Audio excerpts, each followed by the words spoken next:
এইমাত্র পাওয়া খবর, বাতিল হয়নি এইচএসসি পরীক্ষা।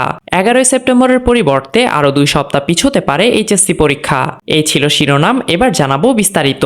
কোটা সংস্কার আন্দোলনের কারণে স্থগিত রাখা হয়েছিল বাংলাদেশের উচ্চ মাধ্যমিক পরীক্ষা। তারপরে নতুন সময়সূচি তৈরি করা হয়েছিল, কিন্তু সেটিও স্থগিত হয়ে যায়। এরপরে পরীক্ষার্থীরা পরীক্ষা বাতিল করার দাবি জানায়। তারা সচিবালয়েও ঢুকে বিক্ষোভ দেখাতে শুরু করে। এই আন্দোলনের কারণেই এইচএসসি ও সমমানের স্থগিত পরীক্ষাগুলো বাতিল করে দেওয়া হয়েছে। তবে এইচএসসি পরীক্ষার ফলাফল কিভাবে প্রকাশিত হবে তা ঠিক করা হয়নি এখনো। বাতিল হয়ে গেল বাংলাদেশের উচ্চ মাধ্যমিক ও সমমানের বাকি পরীক্ষাগুলো। সেখানে উচ্চ মাধ্যমিক এইচএসসি এবং সমমানের পরীক্ষা স্থগিত করে দেওয়া হয়েছিল।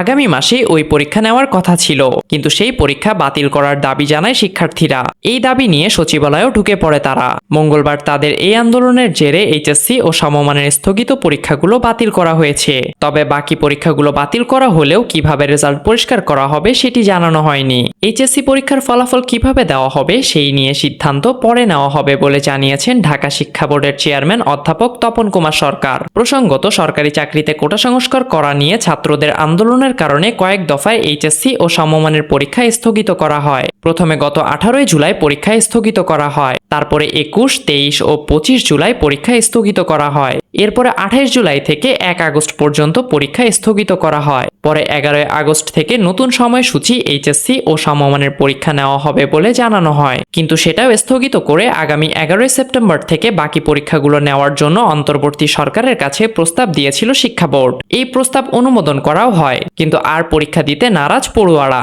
যে কটি বিষয় পরীক্ষা নেওয়া হয়েছে তার ভিত্তিতে রেজাল্ট দেওয়ার দাবি জানায়। সোমবার ঢাকা শিক্ষা বোর্ডের সামনে অবস্থান করে তারা। তাদের এই দাবির পরে মঙ্গলবার সকালে এইচএসসি পরীক্ষার বাকি বিষয়গুলো পরীক্ষা অর্ধেক প্রশ্নোত্তরে নেওয়ার সিদ্ধান্ত হয়। 11 সেপ্টেম্বর থেকে না নিয়ে পরীক্ষা আরও 2 সপ্তাহ পিছিয়ে নেওয়া হবে বলেও জানানো হয়, কিন্তু পড়ুয়ারা তা না মেনে পুলিশের বাধা টপকে সচিবালয়ে ঢুকে বিক্ষোভ দেখাতে শুরু করে। তাদের আন্দোলনের জেরে এইচএসসি ও সমমানের স্থগিত পরীক্ষাগুলো বাতিল করা হয়েছে বলে সিদ্ধান্ত নেওয়া হয়। যদিও পরীক্ষার ফল কিভাবে এবং কবে প্রকাশ করা হবে সেটা জানানো হয়নি। এই নিয়ে পরে সিদ্ধান্ত নেওয়া হবে বলে জানিয়েছেন অধিকারীরা। এই ছিল আজকের খবর। এমনই নতুন নতুন খবর পেতে আমাদের চ্যানেলটি সাবস্ক্রাইব করে বেল আইকনটা প্রেস করতে ভুলবেন না।